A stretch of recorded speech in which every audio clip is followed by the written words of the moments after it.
श्री सरस्वती मैया की जय, श्री कृष्णचंद्र भगवान की जय। देखिए, आज हम चर्चा करने वाले हैं गुरु पुष्य के ऊपर। एक राजस्थान में अच्छे ज्योतिषी हुए हैं, अच्छे ही कह सकते हैं। वे अक्सर अपने भाषणों में कहा करते थे कि गुरु पुष्य तो तब बनता है जब गुरु पुष्य नक्षत्र पर हों। इससे उनने एक परिपाटी डाल दी। परिपाटी ये हो गई कि वो जब ज्योतिष सम्मेलनों में जाते थे और वहाँ इस प्रकार से कहा करते थे तो उनको जो मानने वाले थे उस समय उनकी ख्याति भी अच्छी थी। तो कई लोगों ने आजकल फेसबुक पर और यूट्यूब अपने व्हाट्सएप पर भी लिखना चालू कर दिया कि गुरु पुष्य तब बनता है जब पुष्य नक्षत्र पर गुरु हो तो उसे गुरु पुष्य कहते हैं। वस्तुतः ये सत्य नहीं है, क्योंकि हमारे जो मुहूर्त शास्त्र हैं जो प्राचीन लिखे गए हैं उनमें गुरुवार और पुष्य नक्षत्र के योग से ही गुरु पुष्य बनना बताया गया है। तो इस संबंध में आपको ये विचार नहीं करना चाहिए। दूसरी बात आती है कि वो ये भी कहा करते थे कि त्योहार उदय व्यापिनी तिथि में मनाए जावे। तो उनके भाषणों को जिनने सुना वे भी ये कहने लग गए कि त्योहार तो उदय व्यापिनी तिथि में मनाए जावे। ये बिल्कुल गलत है, क्योंकि हमारा शास्त्र कहता है कर्मकाल व्यापिनी तिथि में कोई भी व्रत पर्व मनाया जाना चाहिए। और कुछ तिथियां ऐसी है जिनमें कर्मकाल की आवश्यकता नहीं है। जैसे एकादशी, उसमें कहा गया है कि उदय व्यापिनी एकादशी जिस दिन हो उसी दिन उसका व्रत करना चाहिए। ऐसे ही कुछ व्रत पर्व हैं, पर कुछ व्रत पर्वों में कर्मकाल है। जैसे भगवान कृष्ण का जन्म मध्य रात्रि में निशित व्यापिनी अष्टमी में हुआ था, भाद्रपद कृष्ण पक्ष की अष्टमी, तो वो कर्मकाल है। ऐसे ही भगवान राम का मध्याह्न व्यापिनी नवमी में जन्म हुआ था, चैत्र शुक्ल पक्ष की नवमी को, तो वो कर्मकाल है। तो ऐसे ही कर्मकाल व्यापिनी या उदय व्यापिनी तिथियां जो मान्य हैं उनका व्रत पर्व उसी समय में किया जाएगा।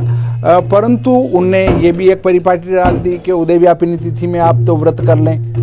तो उससे अब जैसे दीपावली प्रदोष व्यापिनी मनाई जाती है और उसको उदय व्यापिनी मना लेंगे तो सारा व्रत पर्व का जो है महत्व ही समाप्त हो जाएगा। तो इसी प्रकार उनने दो जगह आकर ज्योतिषियों में एक भ्रांति फैला दी, जबकि उनके उस व्याख्यान से ये लगता है कि शायद उनको गहराई से अध्ययन नहीं था। अब आपको बताता हूँ गुरु पुष्य योग।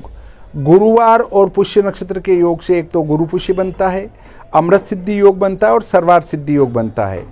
जहाँ अमृत सिद्धि योग है वहाँ सर्वार्थ सिद्धि योग है ही। ये बात ध्यान में रखें, अमृत सिद्धि योग है तो सर्वार्थ सिद्धि योग होगा ही। और अमृत सिद्धि, सर्वार्थ सिद्धि और गुरु पुष्य का योग, ये तीनों मिल जाते हैं, तीनों योग बन जाते हैं। गुरु पुष्य भी बनता है, अमृत सिद्धि योग भी बनता है, सर्वार्थ सिद्धि योग भी बन जाता है। तो ठीक है, ये एक अच्छा कार्यों में सफलता देने वाला है। परंतु जब हम गृह प्रवेश करते हैं तो गृह प्रवेश में कलश चक्र शुद्ध होना आवश्यक है। अभी अगर इस समय गृह प्रवेश करेंगे तो कलश चक्र पूर्णतया अशुद्ध हैं और ऐसे समय में किया गया गृह प्रवेश नुकसानदेह रहेगा। अब वो क्या फल करता है, वो फल घटित होगा। ऐसे ही गृह आरंभ में वास्तु चक्र शुद्ध होना, गृह प्रवेश में कलश चक्र और उसमें आपका वास्तु चक्र शुद्ध होना। अब आप देखें कि वास्तु चक्र अशुद्ध हैं तो वो गृह आरंभ किया गया घर सफलता को देने वाला नहीं होगा। तो मैं बताता हूँ आपको कि अभी इस गुरु पुष्य में, हमेशा गुरु पुष्य में ऐसा नहीं होता है, अलग अलग महीने में गुरु पुष्य बनेगा तो वो चक्र शुद्धि कभी हो जाती कभी नहीं होती है। तो अभी जो गुरु पुष्य है मतलब आज 25/11/2021 को जो गुरु पुष्य हैं वो गुरु पुष्य प्रातः 6:57 पर नीमच क्षेत्र में चलेगा और जहां जिस समय सूर्योदय होगा वो सूर्योदय से गुरु पुष्य प्रारंभ होगा। 6:57 में सूर्योदय आज का नीमच का है तो 6:57 से गुरु पुष्य प्रारंभ हो चुका है। और यहाँ लगभग आसपास के नगरों में माने तो 2-5 मिनट के अंतराल पर हम ले सकते हैं भीलवाड़ा, चित्तौड़गढ़, हमारा उदयपुर, इधर चलें तो आ जाता है प्रतापगढ़, बांसवाड़ा, डूंगरपुर, इधर आगे बढ़ें तो मंदसौर, नीमच, उधर जाएं तो हमारा रतलाम, इंदौर, उज्जैन, इधर देवास, आगर, झालावाड़, ये जो जिले पड़ते हैं इनमें लगभग 2-5 मिनट के साथ ही 6:57 के लगभग से गुरु पुष्य प्रारंभ हो जाता है। और इधर आगे बढ़ें तो शाम को 6:45 के लगभग गुरु पुष्य योग समाप्त हो जाएगा।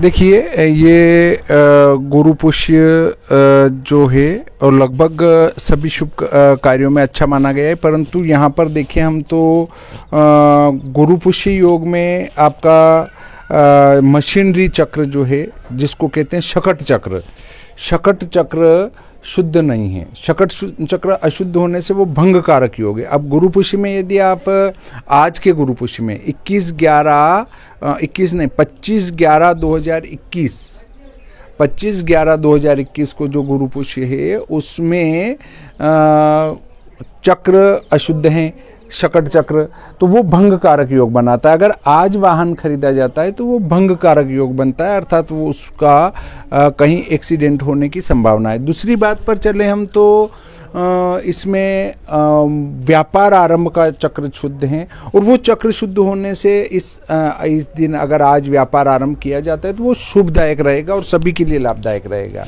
इधर दूसरी तरफ चले तो आपका कलश चक्र भी शुद्ध नहीं है और वो शोक कारक रहेगा। अगर इसमें ग्रह प्रवेश करते हैं तो दुख कारक, कष्ट कारक रह सकता है। और इससे पहले अगर विचार करें तो जो ग्रह आरंभ है उसमें भी 19 संख्या होने से वो चक्र शुद्धि नहीं बनती। तो आज ग्रह आरंभ नहीं कर सकते हैं, ग्रह प्रवेश नहीं कर सकते हैं। और दूसरी बात आती है कि आज के दिन हम मशीनरी क्रय नहीं कर सकते हैं, केवल व्यापार आरंभ का मुहूर्त कर सकते हैं। इस प्रकार मैंने आपको गुरु पुष्य के विषय में विस्तार से जानकारी दी। आप भी यदि चाहें तो गुरु पुष्य में कोई कार्य करना चाह रहे हैं अर्थात तो पहले उसको चक्र शुद्धि को देखें। गुरु पुष्य हो गया अर्थात वो सब कुछ कार्य सिद्ध करने वाला नहीं हुआ।